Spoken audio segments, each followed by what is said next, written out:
From the SABC's Auckland Park studios here in Johannesburg, good evening and welcome to this week's episode of Sunday Live. The government of South Africa in waiting.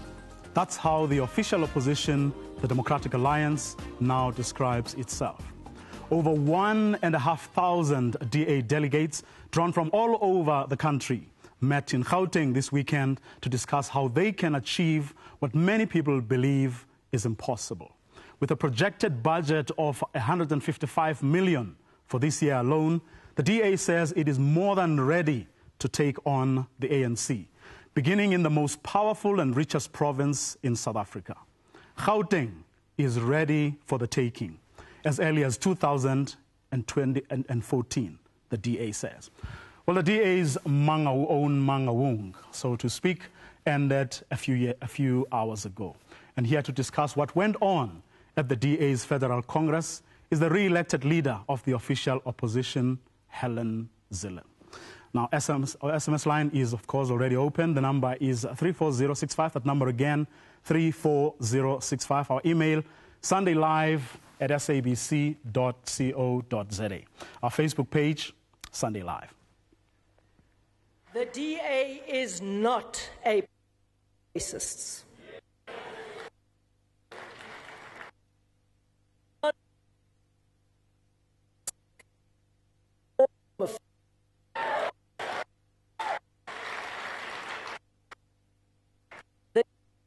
Not a party for people who think that life was under apartheid.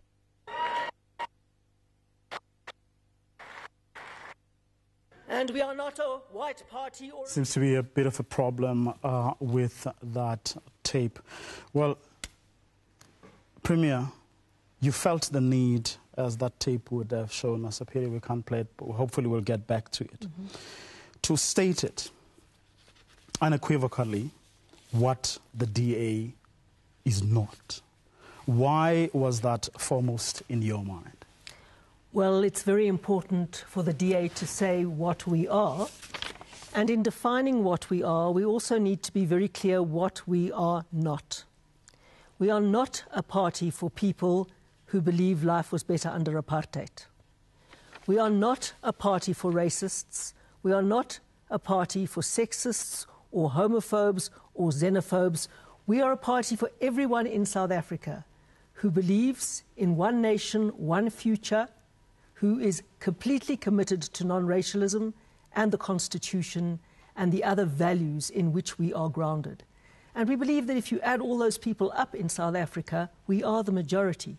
We've just got to bring them together in the moderate, non-racial centre of South African politics and win elections. And that is our goal in the DA.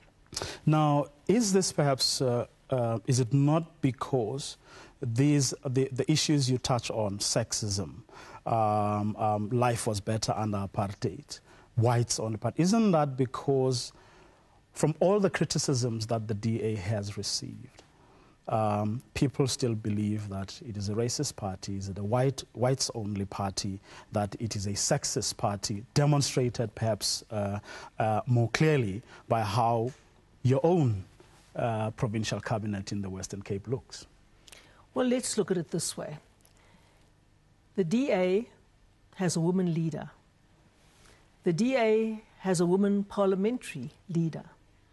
The DA today elected a deputy chairperson of the Democratic Alliance who is a woman.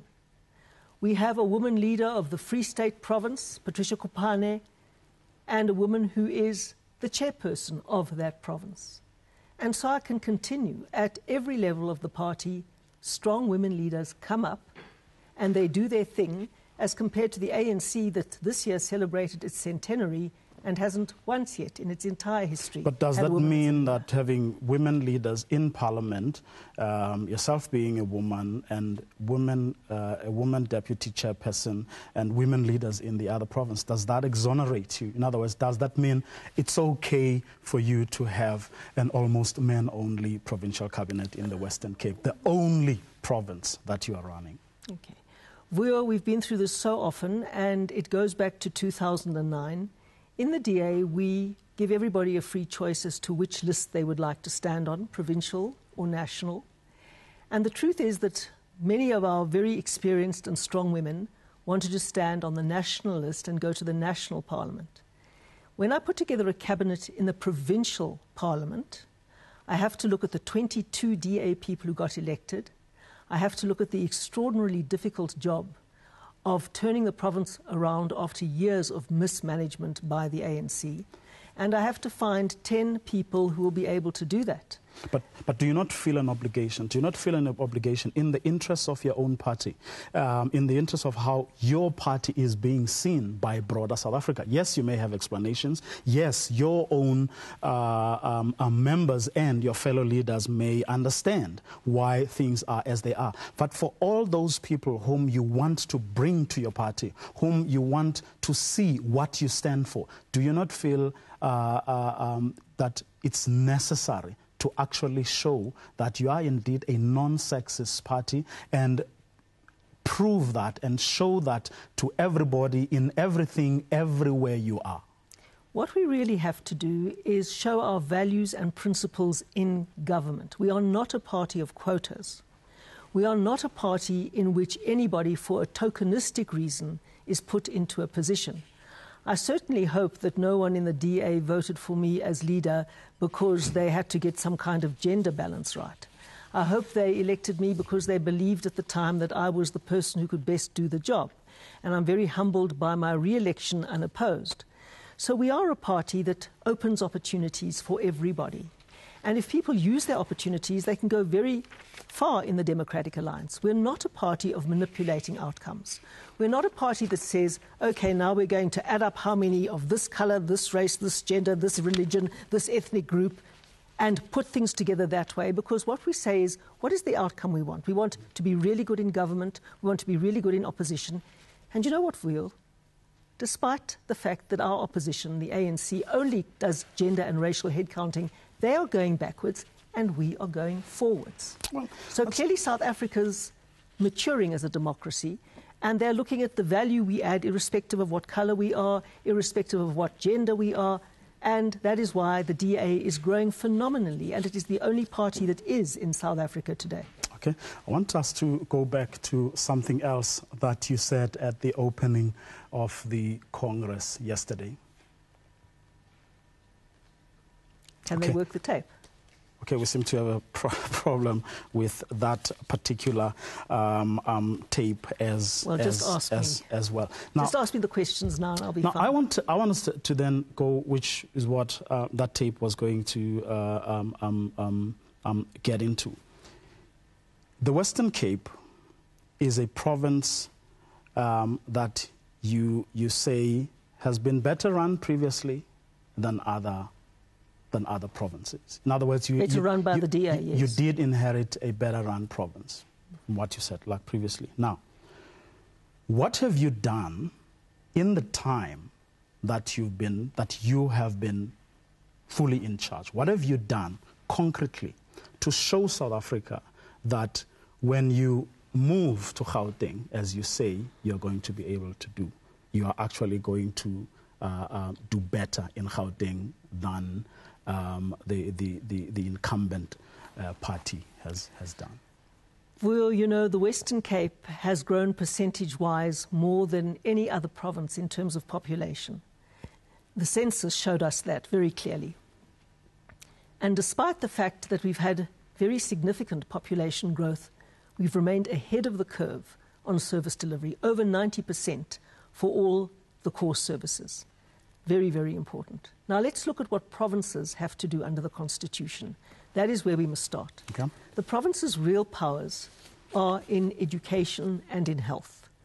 And in various other portfolios, such as transport and public works, very, very limited powers in community safety, only oversight powers over the police, some powers in agriculture, yes, some powers in public works, yes, some powers in local government management, yes, and various other things. Finance and economic development, yes, but we certainly cannot establish national policy in finance and economic development. So our core areas where we should be measured is in health and education. And I think that that is where we're really putting an effort in to transform. Previously, the dropout rate was extremely high.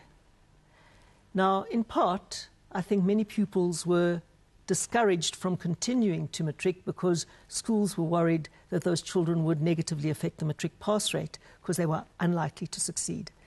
Now we've made it our key goal to keep children in school, to increase the retention rate so that children have a better chance of succeeding in life and don't drop out of school at the rate that they used to. That's very important to us. And are you going to stop closing down more schools? Well, the truth is that we've built far more schools than we've ever closed down. The only time in the Western Cape, the only time where the Western Cape closed down more schools than they built was when the ANC was in government. The only time they've done that. We've built far more schools than we've closed down, and we closed down schools for a very rational reason. Rapidly declining numbers. The reason why the Eastern Cape can't manage its teacher-pupil ratio is because they've got some schools with 50 children in them and 22 teachers. Now, we can't obviously have that. We have a much more rational distribution of our teaching posts. We amalgamate, we rationalize schools. Those who persistently do really badly, we want to give the children a better chance. So we've built far more schools than we've ever closed, and every time we consider closing a school, we go through the proper process, and it's in the interest of the learners of that school. But even if you perhaps do have a reason for closing those schools down, it doesn't look like you've actually taken the communities on board. We certainly have. But they are the ones protesting. Sorry, the ANC is protesting, not the communities. Many of the communities understand precisely what we're doing and why. And the irony is, you see, the ANC needs issues, and they're pursuing these issues and mobilizing around those issues. The communities accept and understand what we're doing. We put on public transport if children have to go a particular distance. I guess the question is why then they are not rising to your defense? Because the ANC mobilizes on our activists. If you went to the public... But why can't you mobilize your own activists? We go to the public. Of course we mobilize our own activists. We go into the public. We do the interaction with all of the schools and the school communities.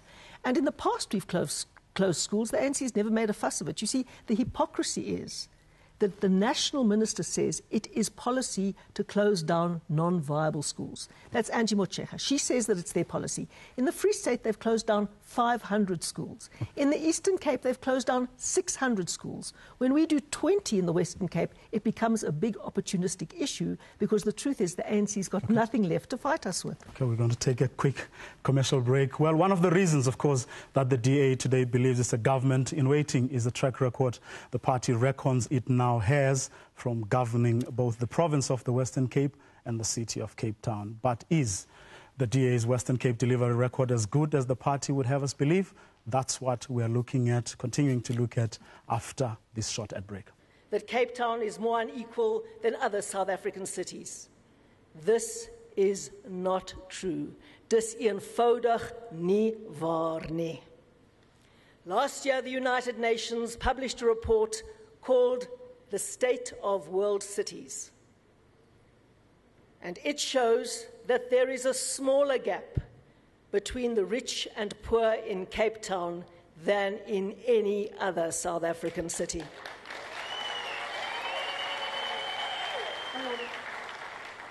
The city of Cape Town gives nearly 2 million people, free basic services every day. Across the whole province, 90% of people have flush toilets, 99% have piped water, and 93% have access to electricity. There is a long way to go. Yes, there is. But we are closing the gap between the rich and the poor. Well, I guess the same argument can be made that no matter how many studies, no matter how hard you may try to prove to the people of the Western Cape in particular, but also to broader South Africa, that the Western Cape is a better place and Cape Town is a better place to live in. But for as long as their experiences, their day-to-day experiences of life in Cape Town and in the Western Cape tells them the opposite, they're going to find it so difficult to believe you. Well, people are voting with their feet. People are sensible. They make intelligent choices about their lives. And people would be streaming out of the province if it was a worse place to live than anywhere else? I don't think it's that easy, though. How do you mean it's not that easy? Well, I was born and grew up in the Eastern Cape. It's difficult for me to do that. I'm in Johannesburg because I have to earn a living. That's right. But I still, for all intents and purposes, I would like to live in the Eastern Cape. Well, why is the Eastern Cape not growing economically? Why is it going backwards? Why can't it offer opportunities to people? It's because of corrupt government. It's because of poor leadership. It's because of failure of service delivery. It's because people who need opportunities go elsewhere. And we stand for the Opportunity Society, and we're creating more opportunities. That's why, percentage-wise, the Western Cape has grown more than any other province. That's exactly If we right. then take that argument, let's say a lot of the black people who are in Cape Town and in the Western Cape are stuck there because that's where, let's accept that they are there for those opportunities. Does that mean that they have to put up with racism, for example, which a lot of people allege is what is happening in the Western Cape, simply because they need those opportunities? In other words, don't you feel that there is a necessity, perhaps, for you to go out of your comfort zone and actually prove to black people in the Western Cape and in Cape Town that this place, there is no place for racism in Cape Town, there is no place for racism in the Western Cape? Don't you think you need to do something more than simply dismissing the argument or the allegation that there is racism? Vuyo, there is no place for racism anywhere in South Africa. There is no place for racism, full stop. I'm completely opposed to racism. I always will be. And I get quite tired with the ANC's only argument being race-based arguments. But it's not an ANC argument. Let me tell you why. Last night I posted on our Facebook page. I said, do you have questions for Premier Helen Zille? What are those? And there are a lot of people who are talking about racism in the Western Cape. In other words, it's not the ANC, or not just the ANC, but you have ordinary people who say, but these are my experiences in the Western Cape. I can certainly accept that every individual's experiences are real. If you go anywhere in South Africa, people have real experiences about daily life, and they will be different depending on their circumstances. What I can tell you is that we will not tolerate any form of racism. And what I did a little while ago, about 9-10 months ago, when there was the spate of allegations about Cape Town is racist, and of course a place can't be racist, people can be racist, but a place can't be racist, I said, anyone who experiences racism in Cape Town, please let me know personally the details, the place, the time if possible, the event that happened, and I will personally follow it up. I got 4 complaints. I personally followed up every single one and got to the root of it. So people can contact me directly if they experience racism. In fact, what we do is give huge opportunities to people. They get a more generous package of free basic services in Cape Town than anywhere else. They get much, much better health care in Cape Town and in the Western Cape than anywhere else. The mother-to-child transmission rate is virtually 0. The TB cure rate is growing and growing. The number of housing opportunities that are being created, all of these real opportunities are there. Do you not feel, because it is probably one of the most stinging criticisms of your party and of your government in that part of South Africa, do you not feel that there is a need to do something extraordinary? In other words, to do something that you've never done before, to demonstrate to the people of South Africa that that part of the world and your party are actually not racist? Well, I think people believe us because we have just been winning one by-election after another in places where the ANC was completely comfortable before. For example, we won a by-election that we've never won before in Gugulethu Manenberg. It's a ward that crosses over. We won a by-election that we've never ever won before in a ward in Philippi Mitchell's Plain. The ANC's always taken that ward. When the ANC did a massive assault on our ward in Grabo, in Theewaterskloof, only on one theme, and that is racism, they lost.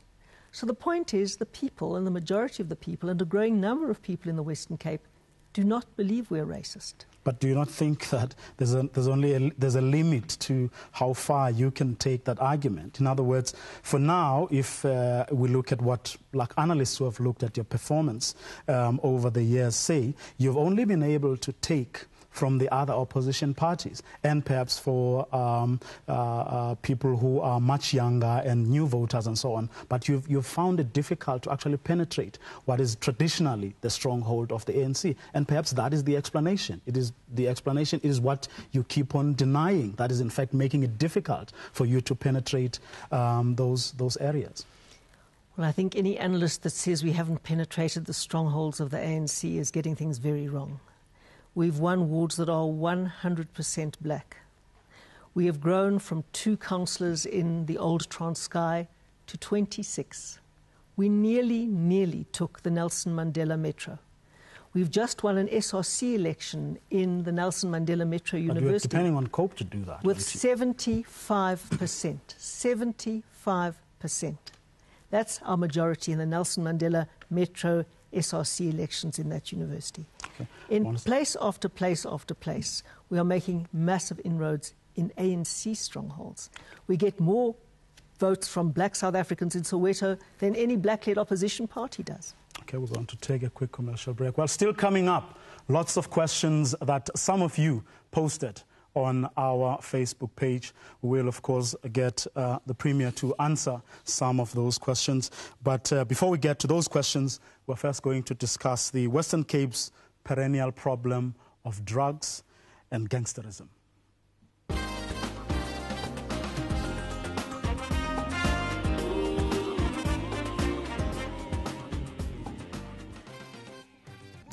Welcome back. This is Sunday Live, your premier discussion forum on South African television.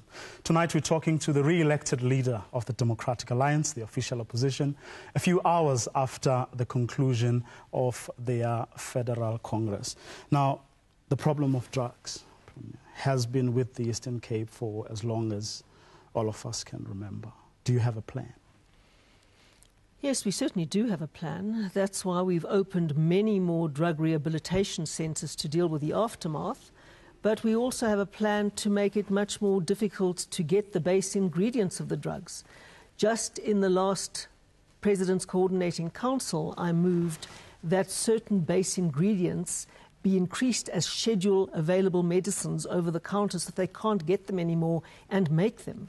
Now, from that right through to the process that we use of educating in schools, of retaining children in the school system, of starting our MOD centres, that's the Mass Opportunity Development Centres, where we run after-school programs for children in every single area now to keep kids off the streets, to prevent them from getting into drugs. We've got a major behavioural change team from Harvard that are helping us look at what they call behaviour architecture to help us devise schemes to change youth behaviour. And our Mass Opportunity Development Centres will be part of that. As I said, many more rehabilitation centres and lots of emphasis in the school curriculum about the risks and dangers of drugs. But then in spite of all these measures, the rehab, making it difficult for people to get ingredients, education, the Harvard and behavioral change and so on, there doesn't seem to be a decline. There doesn't seem to be any improvement. If anything, things seem to be getting worse. Hence, your desire to want to bring even the army to come and help. Well, I think that you're confusing two issues, but the issues are interrelated. The truth is we've been in power for 2.5 years, and it takes a while to make the turnaround visible. We're working very hard to do that. And we also had some very good successes, and I must congratulate the police for that, for cracking some drug syndicates where we needed to crack them. But the truth is it takes time. Gangs are closely related to drugs, there's no question about that.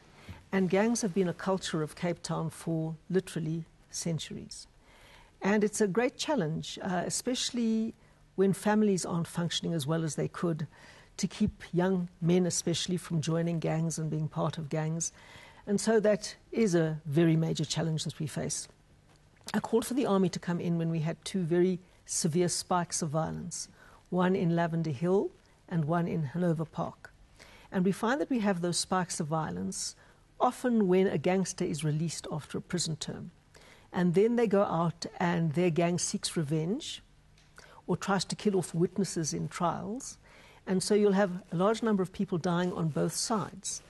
And when that spike is over, the place returns to a modicum of calm.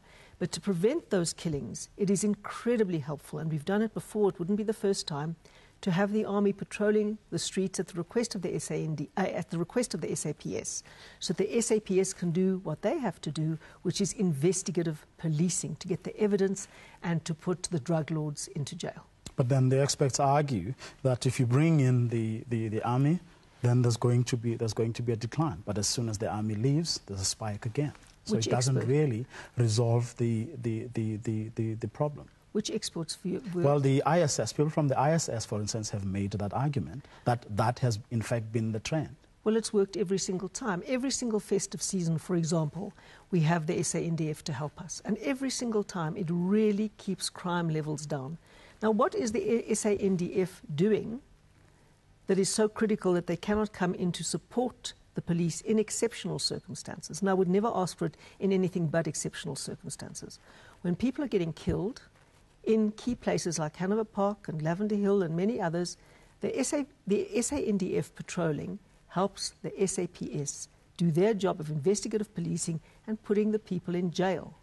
When they are in jail and the SANDF move out, peace and calm return to the area. But do you not think that if you had perhaps solicited the advice of experts, organizations like, as I've just mentioned, the ISS will hold a different view, that perhaps you would be having a better case to put before national government? And the reason perhaps you're not doing that is because you know that they are going to disagree with you fundamentally on whether, in fact, what you prescribe as a solution would actually deal with the problem you hope it would deal with. No, we always listen to people who disagree with us, always. And I often solicit the views and specifically seek out the opinions of people who disagree with me. That's the way I work. The truth is that we were going on past experience, how successful the SANDF patrols, peaceful patrols at the request of the police and in support of the police, have been in the periodic flare-ups of violence. And nobody disagrees with you there. Well, you said the ISS does. No. On the fact that when the police, when the defense force comes, or there's an extra force, then there's a decline. Mm-hmm. But as soon as they leave, because you can't keep them there permanently, as soon as they leave, there's a spike again. That is the argument, that in fact you are not dealing with the problem fundamentally. Well, that argument is demonstrably wrong. In fact, when the SANDF has withdrawn in the past, there's been peace for a long time. The spikes happen for very specific reasons, and it gets around a spate of revenge killings until various members of different gangs have killed all the people on the revenge list. And we want to stop that, and we want to get the ringleaders into jail, and we want to get them appropriately punished. And if the police are patrolling the streets all the time, there's no space for investigative policing that can get together the evidence and put the criminals into jail. That's what we want. Okay. After the break, Premier Helen Zille and the leader of the Democratic Alliance answers your questions directly. Welcome back. This is Sunday Live. Madam Premier, I want us to just take as many questions as we can take from our viewers. Sure. Lucas Mnisi writes on our Facebook page that you are always against Zuma. Do you have a problem with Zuma or the ANC? Well, actually, funnily enough, as a person, I like Jacob Zuma. He's a charming individual. He's a very warm individual. And he's nicer to me than many people in my own party are. So as a person, it's very hard not to like Jacob Zuma. But as a president, he does many things that are fundamentally wrong. And as the official opposition, our role is to point that out. So you're not against him, but against what? Well, we're not against the individual. We're against what he does. And the ANC? Well, of course we're opposed to the ANC. We're the opposition to the ANC. We're the alternative to the ANC. I was a very strong supporter of what the ANC once stood for.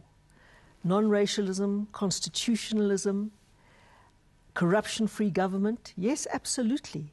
But the ANC's lost all of that, and we're trying to build that in the DA. That's why there are lots of people in the ANC who agree with us and should be in the same party as us. And that's what we're building up for the future. Non-racialism, the rule of law, and a future for all. Freedom you can use.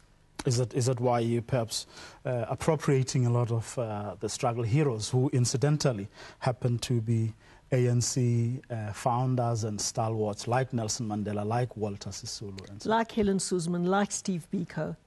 There are a huge number of people who fought for freedom, and yes, we're carrying on all of their legacies.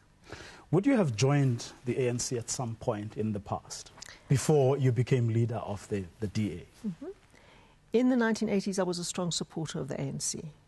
I worked with many NGOs in South Africa that were broadly aligned to the mass democratic movement. And I was a very strong supporter.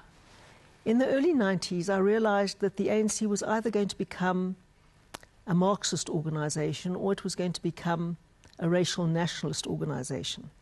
In the event, it became a racial nationalist organization, and I wanted to ensure that the alternative of a non-racial democracy became possible, where a future for everyone could be guaranteed, where everybody could live a life they value through freedom. And that is what we're working for in the DA. Okay. Brazeb Rakolote says, disruptive infighting seems to be the norm in political parties as they grow. How do you plan to prevent that from happening in the DA? Well, we're a big party, Vuyo. There's a lot of disruptive infighting in many, many small parties. In fact, in almost all the other small opposition parties, there is disruptive infighting. It does not necessarily mean to say that if you get big, you have disruptive infighting. And the reason that we don't is that we have very strong systems and processes and structures and rules in the DA. And we apply them fairly and without fear or favour, so that everybody knows the rules of the game. They were part of writing our constitution, and at our recent Congress we had several constitutional amendments that were debated in depth. And so everyone knows what the rules are, they know what the systems are, they know what the processes are, they abide by them. And so you can have very strong individuals in the DA, but they get on because they all play by the rules. And that is how we avoid contestation leading to conflict. Okay. Fulufelo Dobrik Mawela says, I just want to know the position of the DA on the land and land redistribution issue. Mm-hmm. Well, we feel very strongly in support of land reform. We certainly want the land to be far more justly distributed, and we'd want to redress the tragedy of the past. The 1913 Land Act, which stripped black people of land ownership, was the original sin of apartheid. That's where it came from. And that's what we believe in. That is the legacy that we want to redress. We are waiting and waiting for the audit of state land, because the state has a huge reservoir of land that can be used to spearhead land reform. We believe very strongly in share equity schemes, which are a most successful form of land reform, and that we apply in the Western Cape, and 70% of those schemes have been a great success, and they're going ahead very, very smoothly. We have the most fertile land in South Africa along the eastern seaboard. And that land is not productively being used or there to employ people and create jobs as it should in the agricultural sector along the old Transkei, Ciskei coastline. Land reform is desperately needed there to get productive agriculture going that can generate employment. The kind of land reform, though, we don't believe in is destroying South Africa's functional agricultural sites so that we lose our food security. We have to expand our agricultural base, not shrink it. Well, speaking of which, I mean, you have a crisis in your hands right now with the farm workers. How do you think that? What are you doing, in fact, for your part to resolve that? You've got to look at provincial powers and you've got to look at national powers. There is a national minimum wage negotiated by the National Minister of Labour, Mildred Oliphant. And she's just done that in March this past year, with the unions, with all the role players. Nobody objected then. The interesting thing is that in the Western Cape, many farmers, and certainly in the Durance where the problem broke out, most farmers pay above the minimum wage. But do you support the workers at the very least? Because perhaps that explains why they pelted you with stones when you went there. They didn't pelt me with stones. When did they pelt me with stones? Well, you went there, yes, and you were asked there were people who threw stones at you. No, they weren't. Oh, we had that footage. They weren't throwing stones.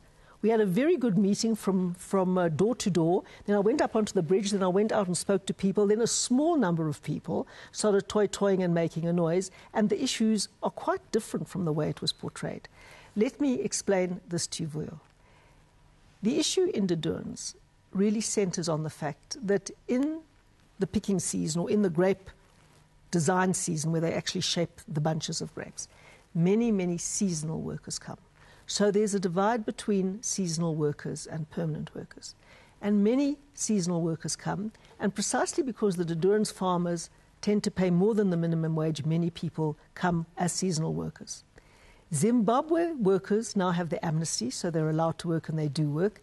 Basotho workers don't have that amnesty. And the spark of the first conflict was between those who were allowed to work and those seasonal workers who were not allowed to work. And the Basotho were understandably very angry about that, and that is where the first spark of conflict came from. Okay. Stai Lela says, can you clarify very briefly your relationship with COPE? Our relationship with COPE is a professional relationship, as it is with all other political parties. And they need but to you don't have a special relationship? No, we don't have a special relationship. Okay. Silo, Voice of Reason, Morwe says, he's asking whether you don't think you should apologize to black people for racism that has happened, even though you may have had you may not have been complicit yourself. In other words, you may not have been responsible. Well, I obviously apologize to any person who's experienced any discrimination ever. I have had no hand in being a racist. I certainly have been raised to be totally opposed to racism. My family's been the victim of racism for more generations than I can remember. And frankly, anyone who has a time in life where they are discriminated gets my deepest sympathy and empathy. There's no question about that. Okay. Now, among these strategies the DA hopes to employ in its endeavour to end the ANC's domination of the political landscape is getting the rest of the opposition to form some kind of a united front. Now, after the break, leaders of opposition parties say why they are opposed to the DA's idea of a united opposition. And, of course, the DA leader talks about what she has in mind. Welcome back. You're watching Sunday Live. Now, ahead of the DA's Congress a couple of days ago, we caught up with some of the leaders of opposition parties. This is what they told us. In principle, I've always been in favor of alliances, and that is why in 2004 we had an election democratic alliance with the Democratic Alliance, of course, in the election in 2004. But as far as the matter that is raised by the leader of the DA is concerned, I think that it's a matter which I think that I would prefer to discuss with my party first without voicing any opinion one way or the other. The proposal really by the DA to us amounts to something like a hostile takeover of that cooperation that we're talking about. Their proposal that people should take dual membership with the aim of finally belonging to the DA. For us, there's just outright rejection. The HCDP agrees that all opposition parties should work together in order to ensure that the ANC does not abuse their domination, they do not abuse their majority. But when you talk about a system that's used in America, where there are only two major political parties, it is not going to be an easy thing to do in this country. As you know, that the political parties that are in parliament have been given a mandate to come and represent their constituencies. So to decide when you're in parliament that I'm going to collapse my party to become one with the DA, it's something that most parties will not be able to do that. I cannot imagine myself wearing the colors of another political party. Therefore, they must just forget that UDM would ever be part of that. However, if you talk about building a strong an alternative to the current ruling party, the ANC, then we need to go and have a meeting as leaders of political parties and look at various models on how we can cooperate together, still maintaining our identities. What did you propose to these opposition parties? Because everybody seems to be taking a hard line. Well, people do take a hard line until the voters give their verdict. And I think in politics the voters give their verdict. I proposed that we should talk and cooperate on issues in Parliament, which we are doing, and Lindiwe Mazibuko is leading that process and doing it very, very well. Wilmot James has also been very centrally involved.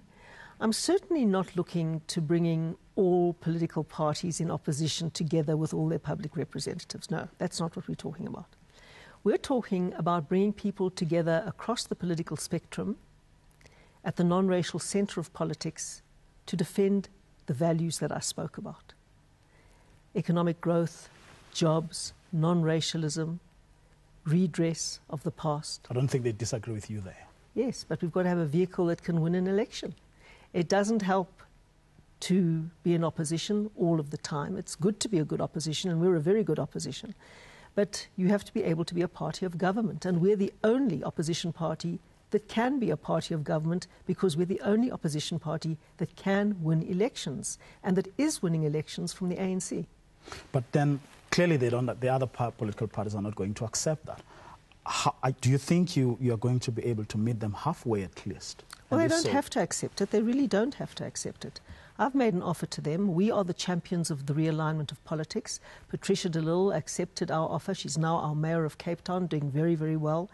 And we've got many ex-ID members in key places. Hanif Hussein, for example, chairperson of KwaZulu-Natal, many mayors from the ID. But no one has to accept it. We make an offer in good faith. We want to work together. We want to get together. We want to build a new majority. If people don't want to, that's fine. Are you prepared to, so to speak, improve on your offer? Well, the truth is that what matters in politics is the number of votes you get. And it is true what Kenneth Meshwe said, that in the last election, some voters put people into Parliament with a mandate. That's absolutely true. And he's absolutely right that you can't go back and make a decision without getting a mandate from your Congress. So any party that wanted to do a move into a non-racial centre of politics and form one big party would have to get a mandate from their organisation to do that. You can't simply decide as the leader to do that. I completely agree. But they must decide what they want to do. Patricia de Lille went back and got a mandate from her voters, and they're very happy with us, and we're building a really strong party. Who among the political parties do you, or would you say, is perhaps a little more receptive to your idea than the gentleman we just saw? Well, lots of individuals are very receptive. Within those parties? Oh, yes, of course.